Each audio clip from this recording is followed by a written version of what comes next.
Hello friends, welcome to my YouTube channel. दोस्तों, जैसा कि आपको पता है, इस यूट्यूब चैनल पर जॉब और जॉब से जुड़ी जानकारी लगातार मिलती रहती है, चाहे वो भर्ती प्रक्रिया के किसी भी चरण से संबंधित क्यों ना हो। आज हम बात करने जा रहे हैं रेल की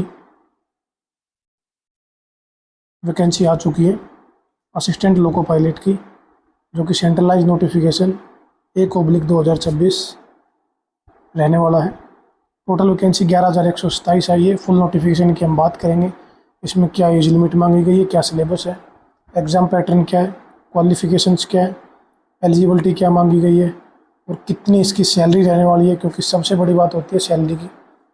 और चेंजेस क्या क्या हो, कुछ बदलाव भी हों दोस्तों, तो इस बदलाव को देखने के लिए वीडियो में बने रहे और इस चैनल से जुड़े रहे।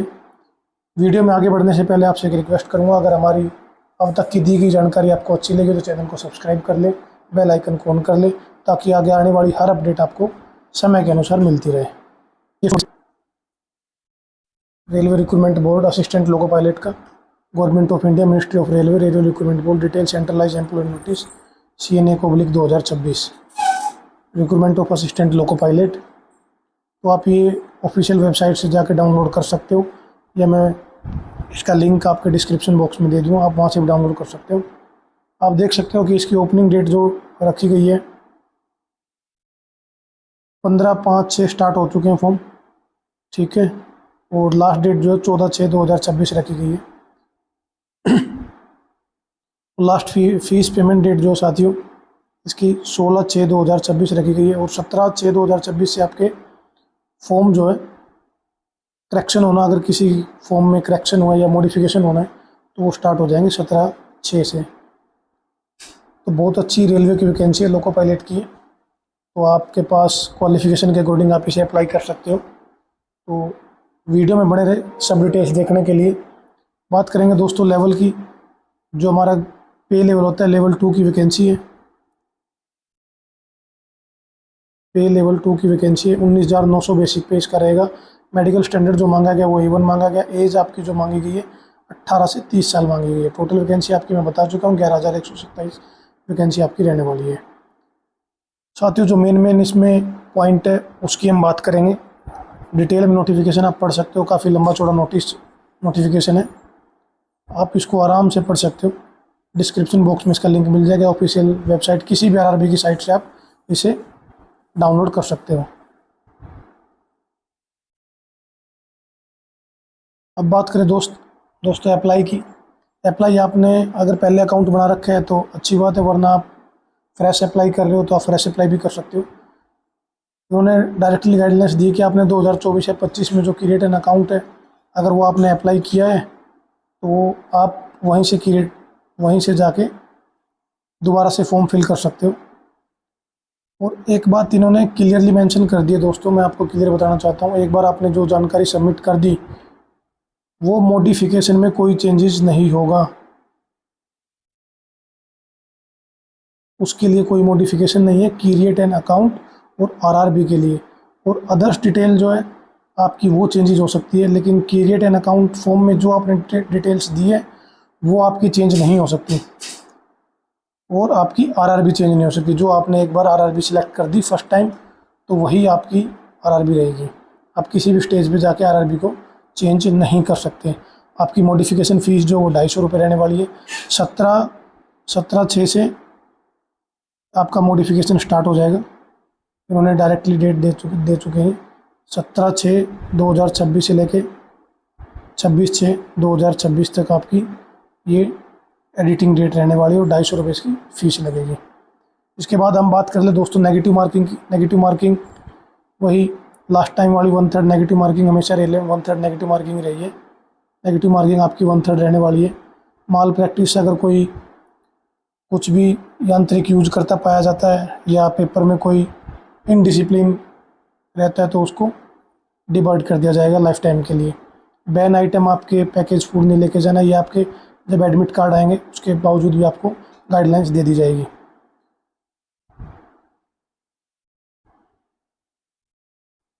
अब बात कर लेते हैं दोस्तों फ्री ट्रेन फैसिलिटी पास। जो फ्री, ये सिर्फ SC और SC ST कैंडिडेट्स के लिए होता है। आपका कहीं भी स्लीपर क्लास का आपको पास मिलेगा। अगर आपका अदर डिवीज़न में आपके होम स्टेट से कहीं दूर आपका एग्ज़ाम पड़ता है तो आपको रेलवे की तरफ से फ्री स्लीपर क्लास का पास दिया जाएगा।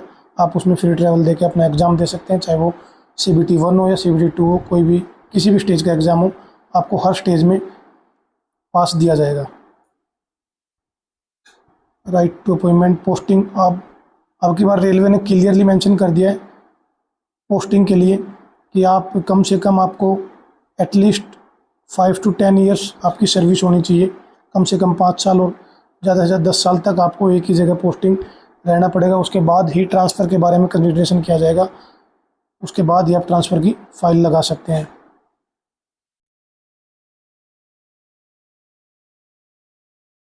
एडवाइस दी गई है कि आप लास्ट रश जो है अवॉइड करें, पहले ही फॉर्म को अप्लाई कर लें, क्योंकि लास्ट में जो है साइट बिजी होने के कारण काफ़ी लोग नहीं भर पाते हैं, तो इसीलिए उन्होंने ये गाइडलाइंस भी दी है। अब बात कर लें दोस्तों, रेलवे में जो सबसे टफ है लोको पायलट की वैकेंसी में, वो है मेडिकल स्टैंडर्ड। तो मेडिकल स्टैंडर्ड A1 कैटेगरी है दोस्तों। इसमें सबसे ज़्यादा मायने जो रखता है वो डिस्टेंस विजन रखता है। इसमें कोई सर्जरी एक्सेप्टेबल नहीं है, कोई ग्लासेस एक्सेप्टेबल नहीं है। डिस्टेंस विजन एकदम 6/6 होना चाहिए, तभी आप ALP के लिए एलिजिबल होंगे। और मैं उन दोस्तों से भी अपील करना चाहूँगा जिस जिस भाई को भी अगर ग्लासेस लगे हुए हैं या कोई लेसिक सर्जरी करा रखी है, आप ALP की तैयारी ना करें, क्योंकि at the time of medical आपको निकाल दिया जाएगा। कभी आप ये ज़्यादा समझो कि मैं नहीं पकड़ा जाऊँगा लेसिक सर्जरी में, या मैंने कोई एडवांस टेक्नोलॉजी करा रखी है, तो इनका मेडिकल दोस्तों मैं बता दूँ बहुत एक हार्ड लेवल पे होता है, और मैं इस स्टेज से गुजर चुका हूँ। बहुत हार्ड लेवल पे इनका मेडिकल एग्जामिनेशन होता है। तो दोस्तों मैं तो रिक्वेस्ट करूँगा कि अपनी मेहनत ख़राब ना करें। कहीं और आपकी वैकेंसी रेलवे में NTPC की वैकेंसी और वैकेंसीज भी काफ़ी आती हैं, आप वहाँ ट्राई कर सकते हैं, आप वहाँ अपना बेस्ट दे सकते हैं। लेकिन यहाँ पे A1 कैटेगरी का मेडिकल पास कर पाना बहुत ही टफ है, और 3 साल के बाद आफ्टर 3 ईयर्स अगर आप लग भी जाते हो तो ऑटोमेटिकली 3 ईयर्स के बाद आपका मेडिकल दोबारा से हर 3 साल में एक बार लोको पायलट का मेडिकल होता है।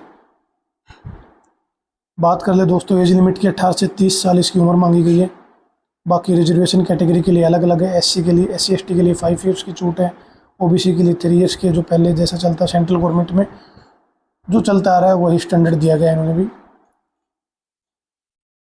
एजुकेशन क्वालिफिकेशन की बात हम आगे करेंगे, अभी बात करते हैं फ़ीस की।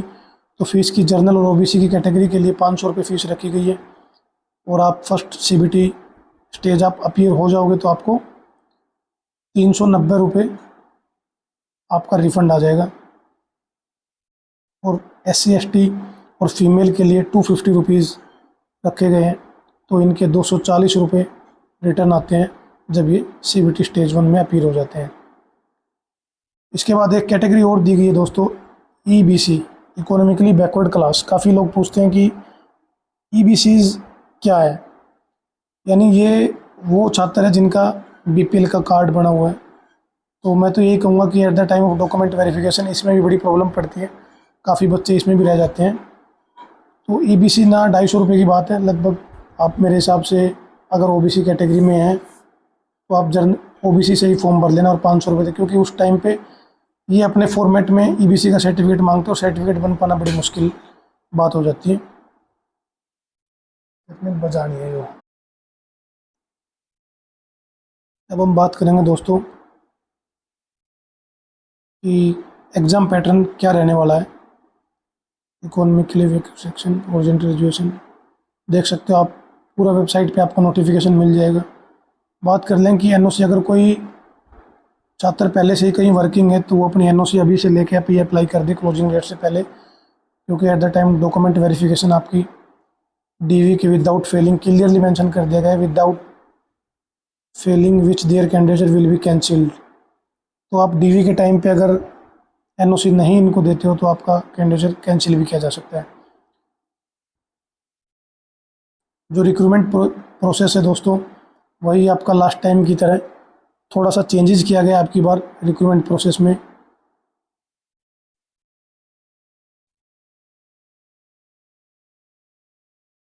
दोस्तों एक रिक्वेस्ट करना चाहूँगा, अगर अब तक की वीडियो आपको अच्छी लगी हो तो एक बार प्लीज़ चैनल को सब्सक्राइब कर लीजिए, बेल आइकन को ऑन कर लीजिए। दोस्तों अगर मैं एग्ज़ाम पैटर्न की बात करूं तो 2 स्टेज में एग्ज़ाम होगा, CBT 1 और CBT 2। CBT 1, CBT 2, जो कि CBT 1 जो है वो क्वालिफाइंग नेचर का रहेगा और CBT 2 जो है उसके 2 पार्ट होंगे, पार्ट ए और पार्ट बी। पार्ट CBT 1 जो आपका 60 मिनट 75 मार्क्स का होगा,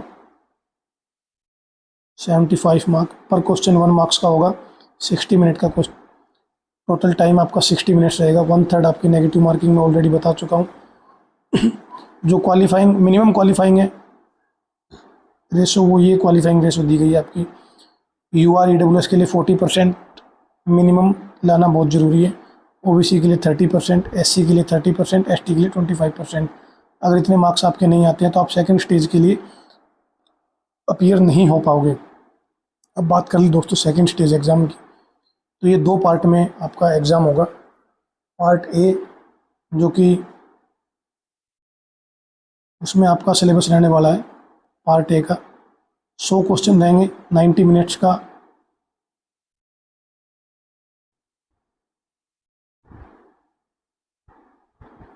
सौ क्वेश्चन 90 मिनट्स का आपका पार्ट ए एग्ज़ाम रहेगा। ये दोनों सेम डे होंगे, part A and part B जो है दोनों सेम डे होंगे। और सेकंड जो एग्ज़ाम है वो ट्रेड से संबंधित रहेगा आपका। जो भी आपने ट्रेड चूज़ की होगी, जैसे इलेक्ट्रीशियन है, इलेक्ट्रॉनिक मैकेनिक है, मैकेनिकल है या फिटर है, जो भी आपने ट्रेड चूज़ की होगी वो ट्रेड से संबंधित होगा। और आपने पार्ट बी में CBT 2 के पार्ट बी में सिर्फ क्वालिफाइंग अगर मार्क्स आप ले आते हो, इसका कोई मेरिट में कोई रोल नहीं है पार्ट बी का। ओनली पार्ट ए के बेस पे, CBT 2 के पार्ट ए के बेस पे आपकी मेरिट बनेगी और CBAT एग्ज़ाम होगा उसके बेस पे। दोनों को मिला के कंबाइंड आपकी मेरिट बनेगी, उसी बेस पे आपका सिलेक्शन निर्धारित होगा। अब इसके बाद अगर आप इसके बाद बात करें सिलेबस की, तो सिलेबस इसमें आपकी बार लास्ट टाइम जर्नल अवेयरनेस भी था, तो जर्नल अवेयरनेस को हटा दिया गया है। मैथमेटिक्स रहेगा आपका, जनरल इंटेलिजेंस रीजनिंग रहेगी, बेसिक साइंस एंड इंजीनियरिंग रहेगी। जर्नल अवेयरनेस हटा दिया गया, ये इसमें एक चेंजेज हुआ है। आपको मैं नोट करा दूँ, जर्नल अवेयरनेस जो लास्ट टाइम के नोटिफिकेशन में थी वो चेंजेस कर दिया गया। और अब की बार एक बड़ा बदलाव जो है, लास्ट टाइम जो रेशो था आपका पार्ट ए में 70% मार्क्स लिए जाते थे और CBAT का 30% लिया जाता था। इन दोनों बेस पे मेरिट बनती थी, लेकिन अब की बार दोनों को हटा के 50% आपका पार्ट ए का ऐड होगा और 50% आपका CBAT का होगा। Computer base aptitude test, CBAT computer base aptitude test, जो कि जिसे हम साइको टेस्ट बोलते हैं। ये देखो दोस्तों, क्लियरली इन्होंने बोल दिया है कि जो मेरिट बनेगी वो आपकी इक्वली 50-50 रेशो पे बनेगी।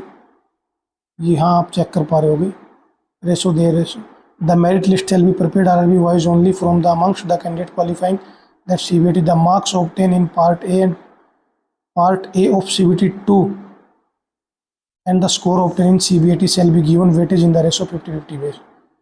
दोस्तों क्लियरली बहुत अच्छे से आप एक बार नोटिफिकेशन पढ़ना, और फॉर्म भरने से पहले एक बार अपने सभी डॉक्यूमेंट्स, जैसे OBC का हो गया, किसी का EWS का है, SC/ST सर्टिफिकेट है, या कोई भी आपका फिजिकल हैंडीकैप सर्टिफिकेट, कोई भी आपका सर्टिफिकेट है जो कि ये क्लोजिंग डेट से पहले का मांगते हैं, और एक बार क्लोजिंग डेट से पहले का आप बनवा के तभी फॉर्म अप्लाई करना। अदरवाइज़ आपका candidature at the time of DV आपको बहुत दिक्कतों का सामना करना पड़ सकता है। काफ़ी कैंडिडेट ऐसे रहे हैं जिन्होंने बहुत ज़्यादा परेशानियों का सामना करना पड़ा है। उन्होंने एट द टाइम DV कभी एफिडेविट, कभी कुछ लगा के उन्होंने बड़ी रिक्वेस्ट, क्योंकि आजकल क्लियरली सब कुछ ऑनलाइन है और कोई किसी की सुनता नहीं है दोस्तों। अब क्वालिफ़िकेशन की बात कर लेते हैं। क्वालिफ़िकेशन हमारी लास्ट में रह गई थी, 10th चाहिए इसमें, 10th प्लस ITI। अगर आपके पास डिप्लोमा है तो वो भी एलिजिबल है, और आपके पास अगर BTech है किसी भी ट्रेड में, ये ट्रेड आपकी इससे संबंधित दे दी गई है। जो ट्रेड है लगभग electrician, instrument mechanic, mill writing, maintenance mechanic, mechanic radio and TV, electronic mechanic, mechanic motor vehicle, wireman, tractor mechanic, armature and coil winder, mechanic diesel, heat engine, turner, machinist, refrigeration and air conditioning. तो आप दोस्तों ये properly एक बार download कर लेना, पूरा एक बार read कर लेना, उसके बाद या फॉर्म फिल करना, कोई कमी ना रह जाए, क्योंकि आरआरबी ने क्लियर बोल दिया है कि क्रिएट एन अकाउंट में आपकी कोई भी इंफॉर्मेशन होगी वो मॉडिफिकेशन में चेंज नहीं हो सकती है। आप पहले ही रजिस्ट्रेशन को चेंज कर सकते हो, और ना ही आप आरआरबी को। मैं आगे आने वाली वीडियो में आपको आरआरबी कैसे चूज़ करें वो वीडियो में लेके आने वाला हूं दोस्तों। तो बने रहे, एक बार फॉर्म भरने से पहले आप नोटिफिकेशन गो थ्रू जरूर कर लें। ये टोटल वैकेंसीज़ हैं, कहाँ कहाँ किस किस जोन में कितनी कितनी वैकेंसी है, आप अपने अकॉर्डिंग जोन भर सकते हो। सबसे ज़्यादा वैकेंसी जो है मुंबई जोन में 1078 वैकेंसी लगभग दी गई है, क्योंकि मुंबई जोन में भी मुंबई आरआरबी में 3 जोन आते हैं, सीआर, एक एससीआर, एक डब्ल्यूआर है। धन्यवाद दोस्तों, इसमें सिर्फ इतना ही था। अगर आपका कोई और क्वेश्चन बचा हो तो आप मेरे से पूछ सकते हैं। हाँ, सैलरी की एक बात अगर मैं करूँ तो सैलरी 19,900 इनकी बेसिक पे होता है, 19,900, लेकिन इनके रनिंग अलाउंस वगैरह लग लग के काफ़ी सैलरी हो जाती है। लगभग स्टार्टिंग अगर मैं अपॉइंटमेंट की बात करूँ, स्टार्टिंग में ही जब ट्रेनिंग कंप्लीट हो जाती है लगभग वो 70 से 80 हज़ार रुपये स्टार्टिंग से ही डालने लगता है। एट प्रेजेंट 7th पे कमीशन में, पे लेवल 7 सीपीसी के हिसाब से, और अभी तो 8th पे कमीशन आने वाला दोस्तों। अभी उसके अकॉर्डिंग कोई चीज़ें नहीं की जा रही, ओनली 7th पे के कमीशन के अकॉर्डिंग ही ये सब चीज़ें निर्धारित है। तो लोको पायलट का रनिंग अलाउंस जो है, अभी रनिंग अलाउंस में भी चेंजेज हुए हैं, कुछ 14% जो है अभी बढ़ाया गया है रनिंग अलाउंस भी। तो दोस्तों सैलरी की चिंता मत करो, आप मेहनत करो, बस दिन रात मेहनत करते रहिए, आगे बढ़ते रहिए, और एग्ज़ाम अच्छा जाएगा, हम दुआ करते हैं। बस लास्ट में यही कहूँगा, अगर आपको वीडियो अच्छी लगी हो चैनल को सब्सक्राइब कर ले, लाइक कर ले, बेल आइकन को ऑन कर ले, ताकि आने वाली अपडेट आपको समय से मिलती रहे। धन्यवाद दोस्तों।